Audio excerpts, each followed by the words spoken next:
Water Guide Service. Welcome to this episode of Fishing and Hunting the North Country. It is mid-June.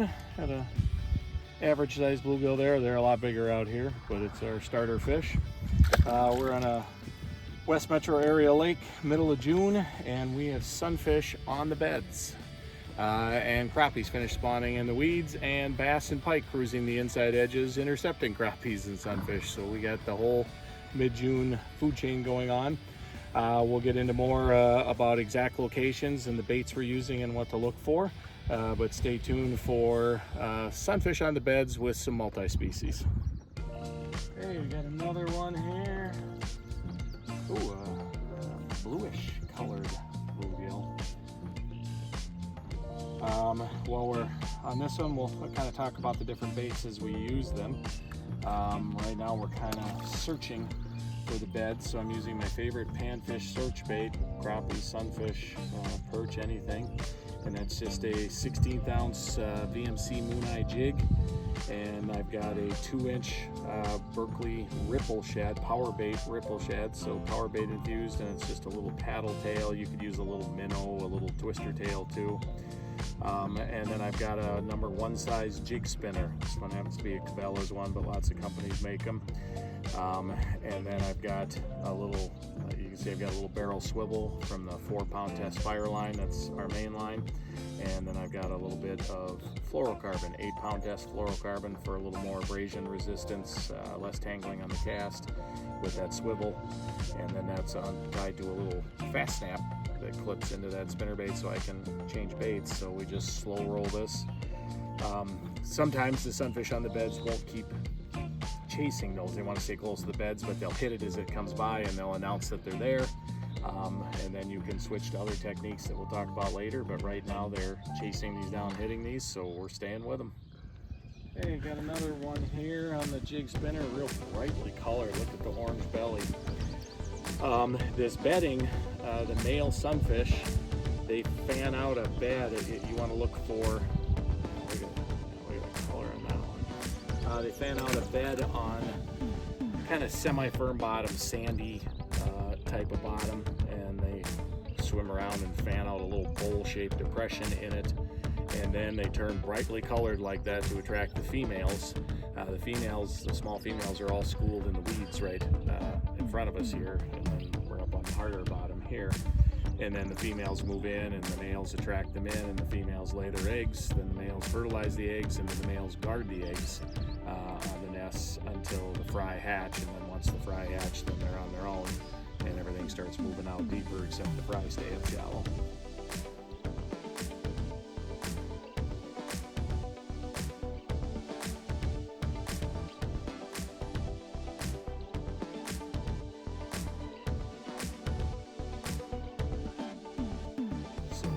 They're protecting those nests, and they'll hit anything. And this isn't a feeding thing where you got to be up early or late. This is all day long, middle of a sunny warm day, doesn't matter. They're protecting those nests, and they will attack anything that comes close to it.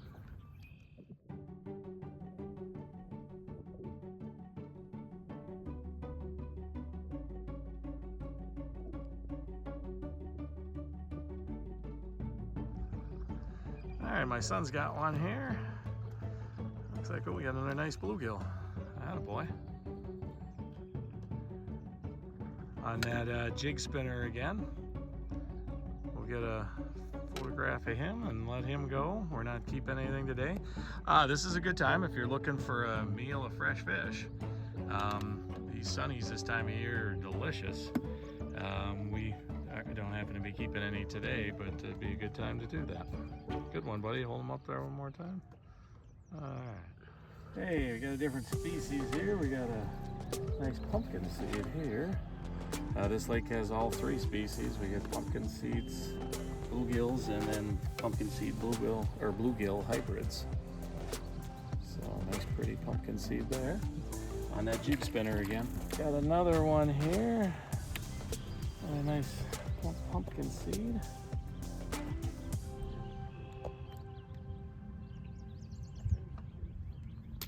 Hey, got another nice bluegill here on that jig spinner. Oh yeah, we got a nice one here.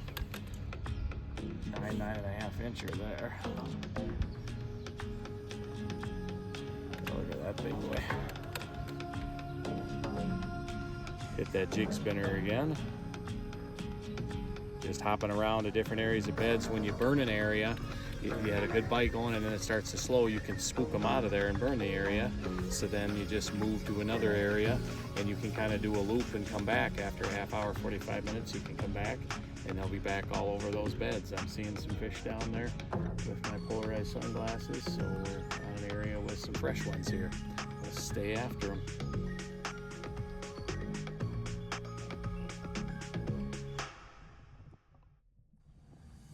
All right, my son's got one. What do we got there? Ooh, nice pumpkin seed. Look at that one.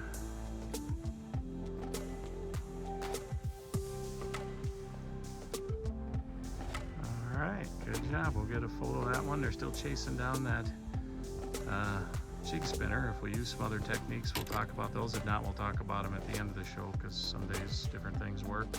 Some days everything works. That's a beautiful pumpkin seed there. Good job. Hey, got another nice bluegill here on that jig spinner. Got his nice breeding colors there. Again, that'd be a good eater, but we're not keeping anything today. Again, great time to get kids out for this because you get bit so often. Nice big bowls on the beds, but you'll catch small ones too. Kids don't really care if they're big or small as long as they're biting. And if you like eating fish, sunfish this time are eating. Just don't keep limit after limit after limit. We do need to leave some of those big males on the beds to make sure the eggs hatch for our future generations of sunfish.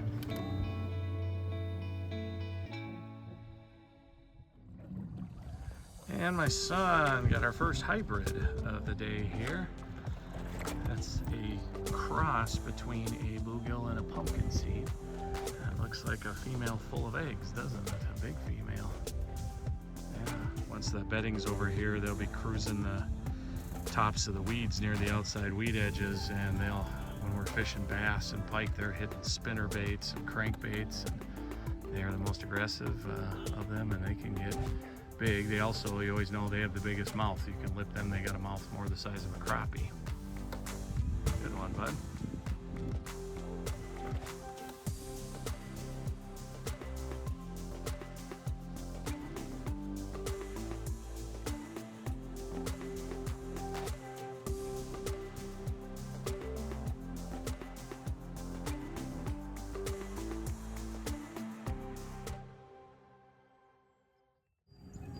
Hey, got a nice bluegill here.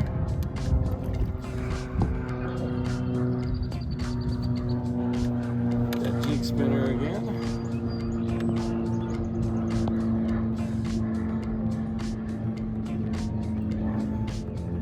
Nice big bowl in his breeding colors there.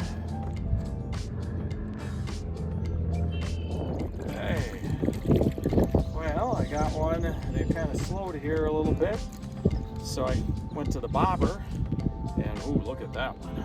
That is 9-incher there.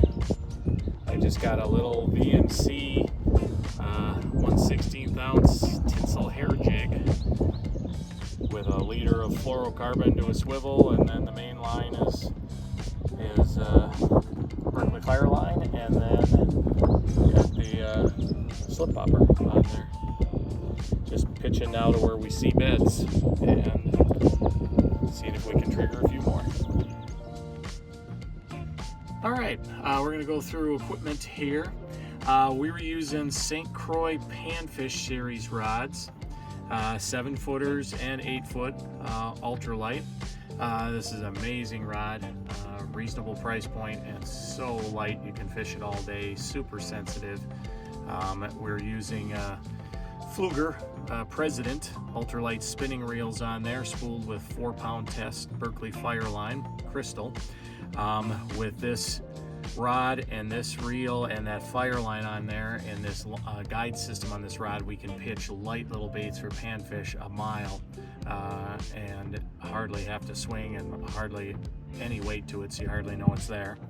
Our best bait today was a jig spinner, or the old beetle spin, but it's just a 16th ounce VMC Moon Eye jig, and we've got the number 1 size jig spinner on there, and then you can tip that with a variety of soft plastics or even a hair jig. In this case, I've got a Berkeley Power Bait Ripple Shad, which is just a 2-inch, it's a paddle tail infused with power bait. On all of our setups, we've got a small barrel swivel tied to the fire line, and then a liter of 8-pound test Berkeley Vanish fluorocarbon. That's then tied to a tiny little fast snap, which then will clip into any of these baits that we're using. We did catch a few fish today suspending a jig underneath a slip float. This one happens to be a VMC, it's a tinsel jig, a tinsel and hair jig, 16th ounce. You could have a 16th ounce Moon Eye jig with any kind of soft plastic underneath there too, minnow, or a tube or anything, a grub, anything you want to put under there. And again, we got the fluorocarbon leader to the swivel, and then this is just a Carlson Wing It slip float, so we can adjust the depth. You want to suspend right above the beds when you're bed fishing. We had wind today, but if you have not much wind and they're bedding relatively shallow, you can go with this bait as well. This is a little top water popper. This is the Rapala. It's the skitter pop, but it's the ultralight size skitter pop.